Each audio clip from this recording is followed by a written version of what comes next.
In our gospel translation, we have kind of an odd choice of wording in the middle of our passage here in verse 55 of this sixth chapter of St. Mark, where it says, the people scurried about the surrounding country and began to bring in the sick on mats to wherever they heard he was. They use that term scurried, which, again, kind of an interesting translation. If you look through most of the English translations, they simply use they ran. They ran about the surrounding country. I think this translation, the North American Bible translation, is the only one that I found that used scurried. There were a couple of other variations. There was most used ran, but some used ran around the surrounding country. Some used they hurried. Some used they rushed about. But scurried is kind of a unique term.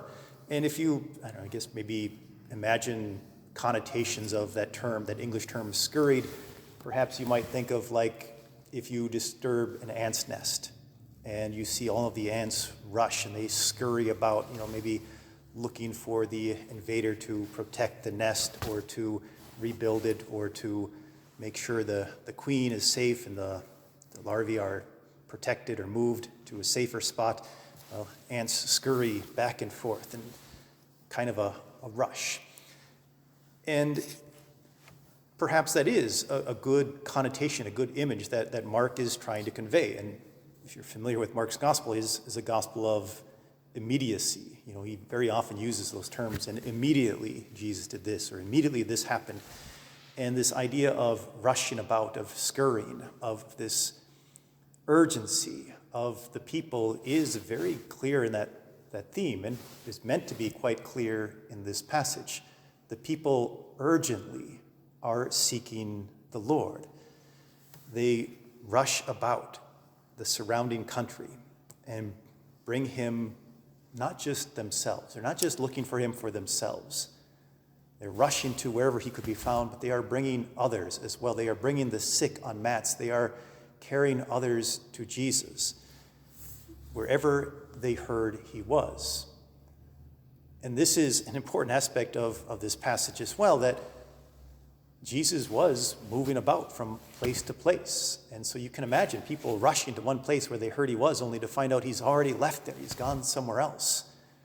And those people say, oh, well, we tried. We did our best. I guess we missed him. No, they scurried about. They rushed around. They went looking for the next place that he would be, to hurry and go find him and to meet him where he was. And this is that attitude that we are meant to cultivate in our hearts, to seek Jesus where he is found, to not just assume that Jesus will come to us, but to rush out, to go meet him where he is. And if we go to one place and he's no longer there, we rush to the next place to see if we can encounter him. And we don't just rush to meet the Lord for ourselves. We aren't meant to just come alone. We are meant to bring others with us, to bring those who are sick, to bring those who are suffering, to bring those who are in sin, those who need a Savior with us, that they might see Jesus as well, that they might touch even the tassel of his cloak and know his love, his mercy, and his healing.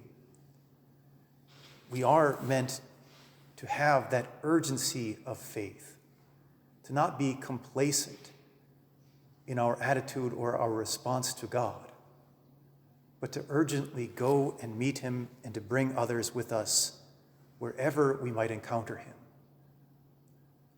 We believe that we encounter the Lord here at Mass, that he comes before us with his power, with his mercy, with that love.